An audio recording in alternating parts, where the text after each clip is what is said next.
Hi friends, నా పేరు హఫీజ్. మీరు చూస్తున్నారు తెలుగు టెక్ ట్యూట్స్. ఫ్రెండ్స్, ఈ వీడియోలో మనం మొబైల్ ద్వారా మన వాయిస్ని క్లారిటీగా ఎలా రికార్డ్ చేయొచ్చో చూద్దాం. జనరల్గా ఏంటంటే మీరు ఒకవేళ యూట్యూబర్ అయితే మీకు వాయిస్ అనేది చాలా ఇంపార్టెంట్. నేను ఇంతకుముందు కూడా చాలా వీడియోస్లో చెప్పాను.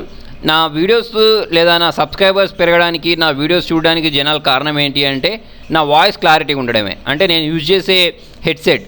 కాకపోతే చాలామంది నన్ను అడుగుతూ ఉంటారు, మీరు ఏంటంటే కాస్ట్లీ హెడ్సెట్ యూజ్ చేస్తారా అని. నేను ఇంతకుముందు చాలా వీడియోస్లో కూడా నేను ఏం హెడ్సెట్ యూజ్ చేస్తానో చెప్పాను. అయినా కూడా కింద సేమ్ కామెంట్స్ వస్తూ ఉంటాయి, ఎందుకంటే వాళ్ళు ఆ వీడియో చూసి ఉండకపోవచ్చు. సో మొత్తానికి ఏంటి అంటే మీ వాయిస్ అనేది క్లారిటీగా ఉంటే మీ యూట్యూబ్ ఛానల్ అనేది క్లిక్ అవ్వడానికి చాలా ఛాన్సెస్ ఉంటాయి. ఇప్పుడు అండి, నేను వీడియో తీసేటప్పుడు, అంటే నేను లైవ్ వీడియోస్ తీసి అప్లోడ్ చేసేటప్పుడు మొబైల్తో రికార్డ్ చేస్తుంటాను. మొబైల్తో రికార్డ్ చేసేటప్పుడు నా వాయిస్ అనేది దానిలో అంత క్లారిటీగా రాదు. నాకు కింద కామెంట్స్ కూడా అదే వస్తుంటాయి, ఏంటంటే మీ వాయిస్ అనేది క్లారిటీగా లేదు అని. ఎందుకంటే అది నేను మొబైల్తో రికార్డ్ చేస్తున్నాను కాబట్టి. సో దానికోసం చూడండి, నేను చాలా సెర్చ్ చేశాను. ప్లేస్టోర్లో చాలా సెర్చ్ చేస్తే నాకు ఒక మంచి యాప్ దొరికింది. ఓకే, ఈ యాప్ యూజ్ చేసి ఏంటంటే మీరు మంచి క్లారిటీ ఉన్న వాయిస్ని రికార్డ్ చేయొచ్చు. ఓకే, తర్వాత ఏంటంటే మీరు వీడియో రికార్డ్ చేసి తర్వాత మొబైల్తో ఆడియో రికార్డ్ చేసేసుకొని రెండింటిని కంబైన్ చేసుకొని మనం ఏంటంటే డిస్ప్లే చేయొచ్చు అన్నట్టు, అంటే యూట్యూబ్లో అప్లోడ్ చేసుకోవచ్చు. ఓకే, సో మరి దానికోసం మీరు యూజ్ చేయాల్సిన యాప్ ఏంటి అంటే చూడండి, ఇక్కడ రెక్ ఫోర్స్ 2 అని ఉంటుంది. ఓకే, దీనికి సంబంధించిన లింక్ కూడా నేను కింద డిస్క్రిప్షన్లో ఇస్తాను.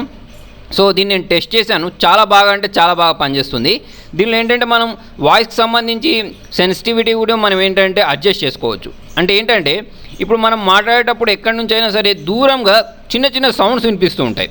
అటువంటి సౌండ్స్ కూడా మనకి ఏంటంటే దీనిలో వినిపించకుండా చేయొచ్చు. ఓకే, సో అది ఎలా చేయాలి అనే దానికోసం చూడండి, స్టార్టింగ్ మీరు ఓపెన్ చేసినప్పుడు ఇటువంటి స్క్రీన్ వస్తుంది.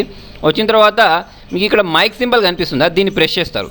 దీన్ని ప్రెస్ చేసుకున్న తర్వాత చూడండి, ఇప్పుడు నేను చూపిస్తాను. దీనిలో కొంచెం మాట్లాడకుండా నా చుట్టుపక్కల ఉండే సౌండ్స్ వినిపిస్తాను. తర్వాత మీకు దీనిలో చాలా ఆప్షన్స్ వస్తాయి చూడండి. ఇప్పుడు నేను ప్రెస్ చేశాను. ప్రెస్ చేసుకున్న తర్వాత చూడండి, నా వాయిస్ నేను మాట్లాడుతూ ఉంటే నేను దగ్గర నుంచి మాట్లాడుతున్నాను కాబట్టి చాలా బాగా మూవ్ అవుతుంది చూడండి. ఓకే, కింద ఈ లైన్ ఉంది చూసారా, ఇదేంటంటే మనం దీని సెన్సిటివిటీ పెంచుకోవడానికి యూజ్ చేసుకోవచ్చు. ఓకే, ఇప్పుడు నేను జరిపాను అనుకోండి, మీకు నాయిస్ అనేది ఏంటంటే చుట్టుపక్కల ఉండే నాయిస్ అనేవి తక్కువ వినిపిస్తుంది అన్నట్టు.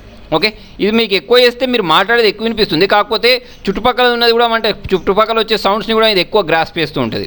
ఓకే, నేను ఏంటంటే ప్లేస్టోర్లో చాలా యాప్స్ ట్రై చేశాను వాయిస్ రికార్డ్ చేసుకోవడానికి, కాకపోతే అన్నీ అంత క్లారిటీగా వినిపించట్లేదు. కాకపోతే దీనిలో ఏంటంటే మంచి క్లారిటీ వస్తుంది. మంచి క్లారిటీ అంటే నిజంగానే మంచి క్లారిటీ వస్తుంది. ఓకే, సో ఇప్పుడు చూడండి, నేను కొద్దిసేపు సైలెన్స్ ఉంటాను. సైలెన్స్ ఉంటే చుట్టుపక్కల ఉన్నది కూడా ఇది ఏంటంటే మన వాటిని గ్రాస్ప్ చేస్తూ ఉంటుంది. చూసారా, ఇవి చిన్న చిన్న ఈ లైన్స్ వచ్చాయి చూసారా. ఈ లైన్స్ అనేవి ఏంటి అంటే ఇప్పుడు నా పైన ఫ్యాన్ తిరుగుతుంది, ఆ ఫ్యాన్కి సంబంధించిన సౌండ్. ఓకే, ఇప్పుడు మీరు దీన్ని కొంచెం తక్కువ చేశారనుకోండి, మీరు ఇది ఎంత తక్కువ చేస్తూ ఉంటే మీకు ఆ దూరం నుంచి వినిపించే సౌండ్స్ అన్నీ అంత తక్కువ అయిపోతూ ఉంటాయి. ఇప్పుడు నేను సైలెన్స్ ఉంటాను చూడండి, ఇప్పుడు ఇదంతా లైన్ తగ్గిపోయింది ఇది. ఓకే, ఇట్లా జిగ్జాగ్ రావట్లేదు. అంటే మీకు ఏంటంటే వాయిస్ అనేది అంటే దూరంలో ఉన్న చిన్న చిన్న సౌండ్స్ ఏంటంటే ఇది రికార్డ్ చేయట్లేదు అని అర్థం అన్నట్టు. ఓకే, తర్వాత చూడండి, ఇప్పుడు మీరు ఇలా అంతా మాట్లాడిందంతా రికార్డ్ చేసుకొని తర్వాత ఒక వీడియో తీసి ఆ రెండింటిని కంబైన్ చేసి చేస్తూ ఉంటారు. జనరల్గా ఏంటంటే చేసేది యూట్యూబర్స్ ఇదే చేస్తూ ఉంటారు. కాకపోతే ఇది ఒక లెంతీ ప్రాసెస్ అన్నట్టు. ఏంటి, మనం ఆడియో సపరేట్ రికార్డ్ చేసి వీడియో సపరేట్ రికార్డ్ చేయడం కాకుండా మీరు మీ మొబైల్లో ఈ యాప్ ఓపెన్ చేసుకొని రెండింటిని ఒకటేసారి రికార్డ్ చేసుకోవచ్చు అన్నట్టు. ఓకే, సో ఫ్రెండ్స్, దీనికి సంబంధించిన లింక్ కూడా నేను కింద డిస్క్రిప్షన్లో ఇస్తాను. మీరు మళ్ళీ దీన్ని స్టాప్ చేయాలంటే ఇక్కడ స్టాప్ చేసుకోవచ్చు. స్టాప్ చేసుకున్న తర్వాత మీరు స్టార్టింగ్ ఇది మిమ్మల్ని డెస్టినేషన్ అడుగుద్ది, ఆ డెస్టినేషన్లోకి వెళ్ళి స్టోర్ అవుద్ది. ఇప్పుడు నేను స్టాప్ చేశానా ఇది అన్నట్టు. మీకు కావాలంటే ఒకసారి హెడ్సెట్ పెట్టుకొని ప్లే చేసి చూడొచ్చు, లేదా డైరెక్ట్ మీరు ఇట్లా ప్రెస్ చేస్తే చూడండి, ఇక్కడ డైరెక్ట్ వినిపిస్తుంది నా వాయిస్. నేను దగ్గర నుంచి మాట్లాడుతున్నాను కాబట్టి చాలా బాగా మూవ్ అవుతుంది చూడండి. ఓకే, కింద ఈ లైన్ చూసారా, ఇలా వచ్చింది అన్నట్టు. ఓకే, సో చాలా బాగా వస్తుంది, ఎటువంటి డిస్టర్బెన్స్ లేకుండా. ఫ్రెండ్స్, మీకు ఇంకా ఏమైనా ఇటువంటి యాప్స్ తెలిసి ఉంటే కింద సజెషన్ చేయండి. మనం ఏంటంటే వేరే వాళ్ళకి షేర్ చేసినట్టు కూడా ఉంటుంది. సో ఫ్రెండ్స్, మీకు నా వీడియో నచ్చితే లైక్ బటన్ ప్రెస్ చేయండి. ఏమైనా డౌట్స్ ఉంటే కింద కామెంట్లో రాయండి. మీరు కొత్త వాళ్ళు అయితే ఛానల్ని సబ్స్క్రైబ్ చేసుకోవడం మర్చిపోకండి. Thank you.